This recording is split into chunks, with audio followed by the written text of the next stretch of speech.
Have you ever been fired up to completely change your life, only to watch that fire burn out a few days later? Maybe it happened on a Monday. You woke up convinced that this was the week everything would change. You planned to work out daily, eat clean, wake up early, and finally become the person you imagined. On day one, you felt powerful. On day two, still okay. But by Wednesday, the energy disappeared and the old habits quietly returned. Or maybe you're exhausted from waiting for motivation to magically appear before you take the first step. If any of that sounds familiar, then this story was made for you. Because this is the story of someone who learned a painful but powerful lesson. Motivation can inspire you, but it cannot lead you. Discipline, on the other hand, will never abandon you. Stay with me until the very end. In a quiet town in Colorado, surrounded by towering mountains and cold morning air, lived a 17-year-old high school runner named Daniel.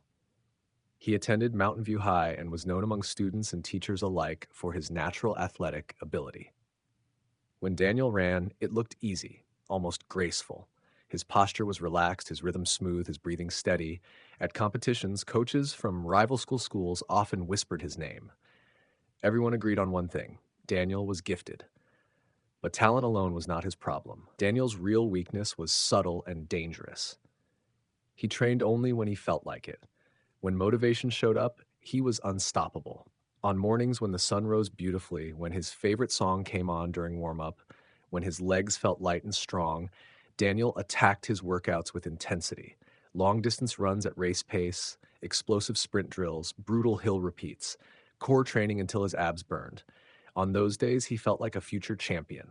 But when the weather turned gloomy, when his alarm felt too loud, when his muscles were sore from the previous workout, or when motivation simply failed to appear, Daniel vanished. He skipped training without much guilt. "I'll go harder tomorrow," he promised himself. "My body needs rest. There's no point forcing it when I'm not in the right mood." His training journal told a different story. It was a mess. 3 days of extreme effort, 10 miles each day, followed by nearly a week of doing nothing. A perfect 2-week stretch where he trained twice a day like a professional, followed by an entire month where the track never saw him.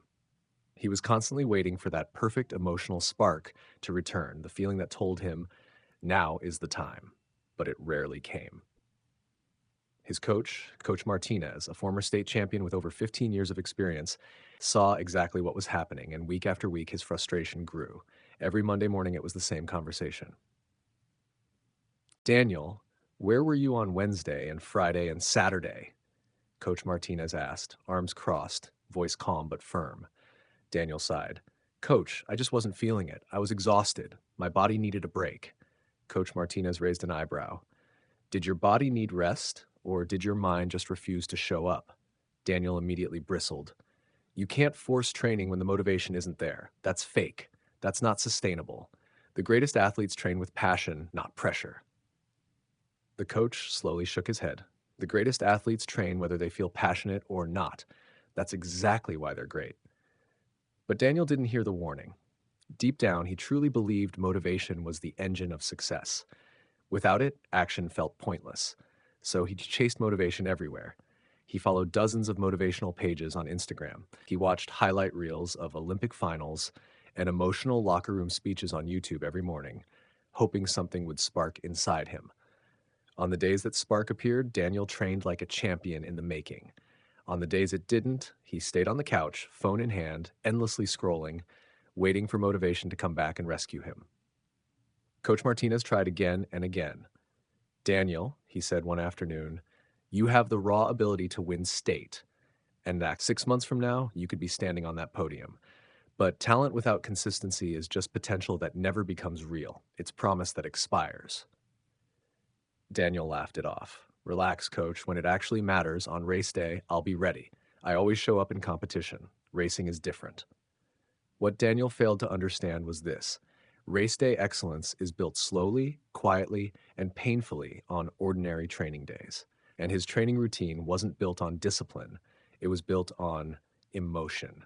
And emotion is unstable ground. Soon, life would make that lesson impossible to ignore. 4 months before the state championship, a new student transferred to Mountain View High. His name was Marcus Chen. At first glance, Marcus didn't look special. average height, average build. His early race times were decent, but nothing that turned heads. No one whispered his name at meets. But Marcus had something Daniel didn't. Every single morning, 5:30 a.m., no excuses, Marcus was already circling the track. Cold mornings, rainy mornings, dark mornings, and every afternoon at exactly 4 p.m., he returned to do it again. Not because he felt inspired, because it was time.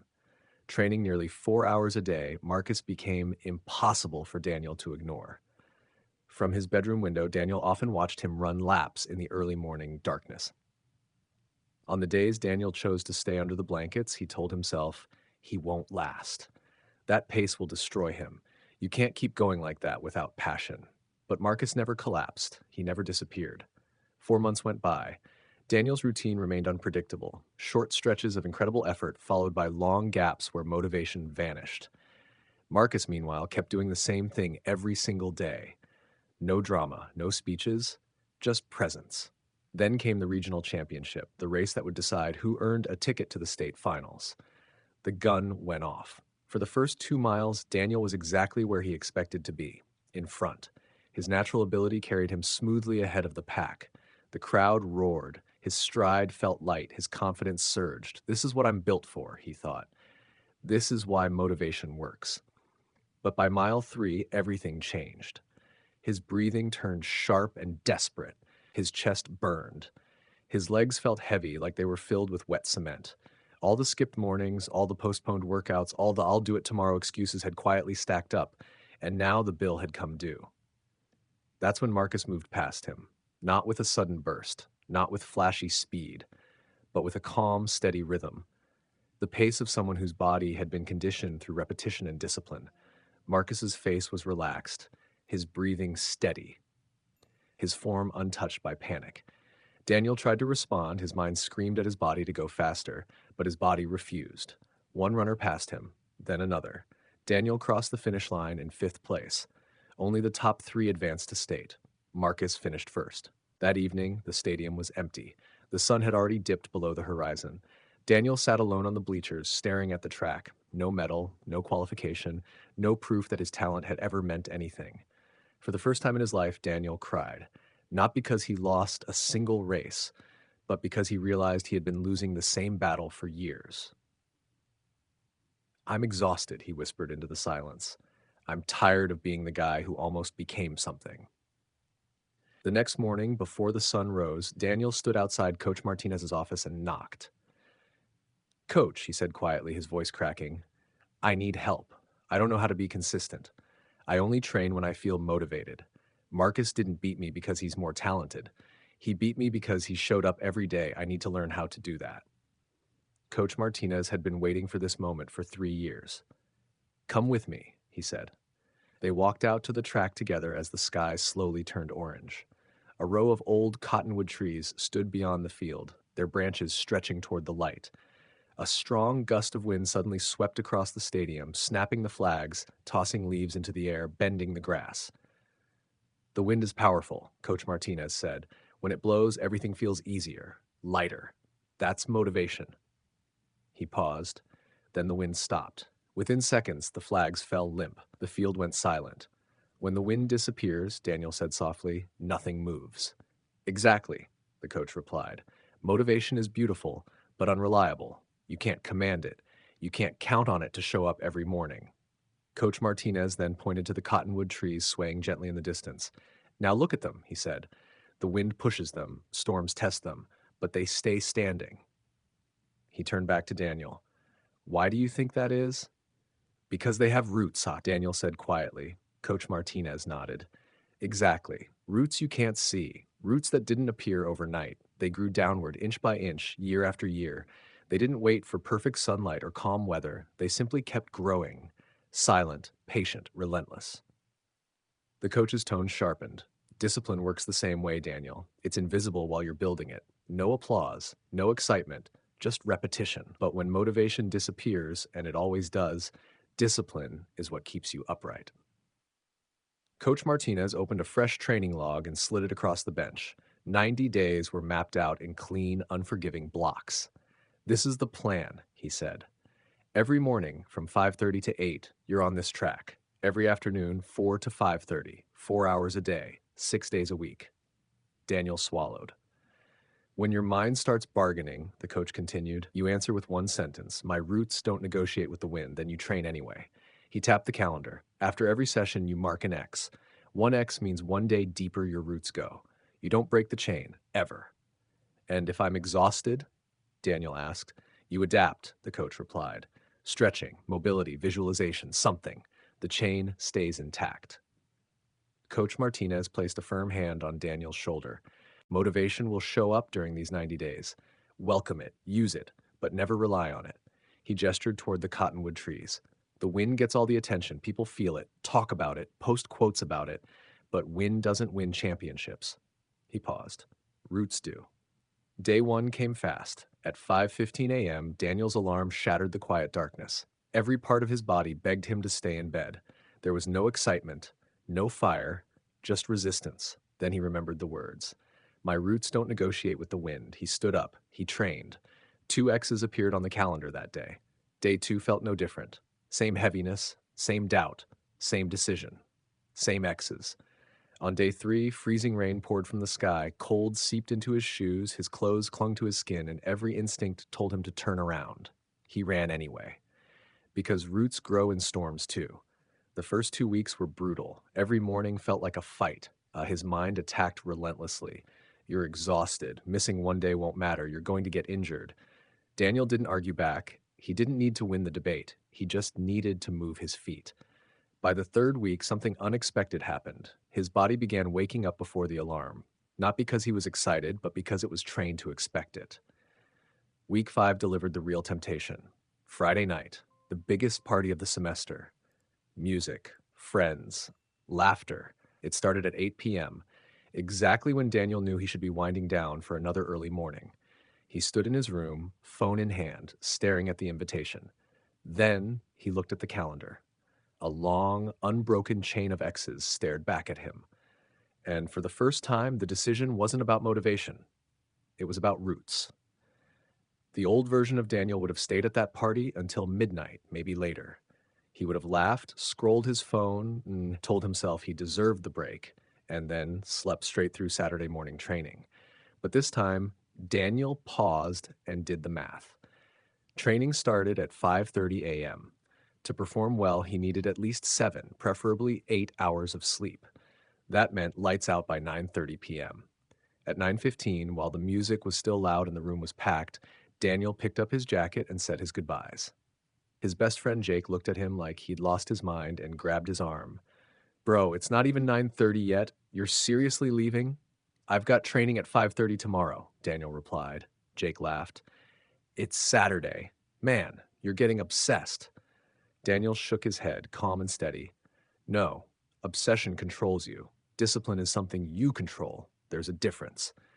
And with that, he walked home alone. A part of him felt the familiar sting of missing out. But deeper, far beneath the surface, where no one else could see, something stronger was growing. His roots felt solid. The next morning at 5:15 a.m., Daniel woke up without hesitation. No debate, no bargaining. While Jake slept through a pounding hangover, Daniel was already on the track, laying another invisible layer of his foundation. That was the moment he truly understood it. The wind feels amazing, but only for a moment. Roots, once grown, are powerful forever. Week 7 brought the toughest test yet. Daniel woke up on Wednesday with a fever and a burning throat. His body ached, his head felt heavy. Every signal screamed, rest. The old Daniel would have taken the entire week off. I'm sick, he would have said. Even coach would understand. But this Daniel remembered the rule. Adapt. Don't disappear. Full training wasn't possible. His body genuinely needed recovery. But skipping completely wasn't an option either. So he adjusted. 20 minutes of slow stretching, breathing work, mental rehearsal, watching race footage, and visualizing perfect form. It wasn't flashy, but it counted. He marked the X. The chain stayed intact. By Friday, he was healthy again, and that quiet victory, refusing to break the chain even when sick, did more for his mindset than any brutal workout ever could. By week 12, the 90 days were complete. 180 X marks, not a single break.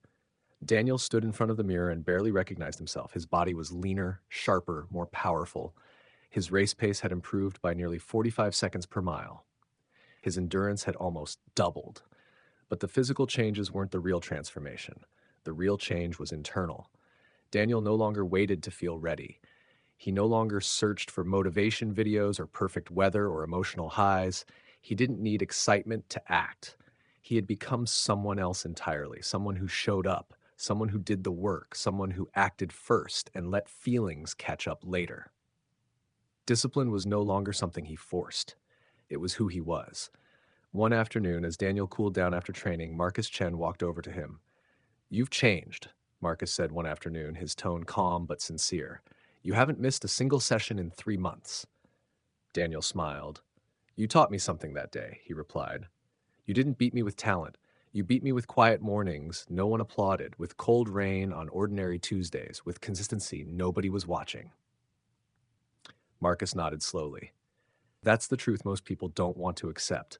Everyone searches for a miracle workout or a sudden breakthrough, but it's simpler than that, and much harder. "Show up every day," Daniel finished. "Every single day," Marcus agreed, shaking his hand. "Welcome to the club." 3 months later, the state championship finally arrived. Daniel stood at the starting line, feeling calm in a way he never had before. He wasn't more gifted than the runners beside him. He wasn't stronger by genetics, but he was anchored, grounded, disciplined. The race was unforgiving. By mile 4, pain spread through his legs. His lungs screamed. A familiar voice crept into his mind. "You've done enough. You can ease up now." But this time, motivation wasn't the thing holding him together. Discipline was. The early mornings when no one was cheering, the freezing rain runs, the nights he left parties early, the days he trained without excitement, without fire, without emotion. All of it had formed a foundation that refused to crack under pressure. Daniel crossed the finish line in third place, a bronze medalist at state. Marcus claimed gold once again. But as Daniel stood on the podium, smiling wider than anyone else, he knew something deeper than medals had changed. He had become the athlete and the person he was always capable of becoming. Not because he felt motivated, because he became disciplined. And here's the truth, my friend. Daniel's story is your story. You have goals, dreams, a version of yourself you know you could become. And for too long, you've been waiting to feel ready, waiting for inspiration, waiting for motivation to arrive and rescue you. Here's the reality. Motivation is the wind. Discipline is the roots. The wind feels amazing. It excites you. It lifts you for a while. But it comes and goes. Roots, on the other hand, grow slowly, quietly, underground where no one sees the effort. And when the storm hits, when motivation disappears, the roots are what keep you standing. If you want to stop depending on motivation, live by these 3 laws. Law 1, schedule it. Don't wait to feel like it. Put it on your calendar at the same time every day and show up. No debate. Law 2, never break the chain. Mark an X every day you keep your promise. 2 days become 3. 3 become 30. 30 becomes unstoppable. Law 3, adapt. Don't skip. Can't do the full workout? Do 10 minutes. Can't do 10? Do 5. The effort can change. The chain cannot break. Stop waiting to feel motivated. Start deciding to be disciplined. Pick one habit you want to build. Starting tomorrow, commit to 90 days. Same time, same action, every single day. Drop a comment below and tell me, what's the one habit you're committing to? Let's grow roots together. And if this story helped you stop chasing the wind, hit the like button and share it with someone who needs to hear this today. Remember this truth: the wind gets all the attention, but the wind doesn't win championships. The roots do.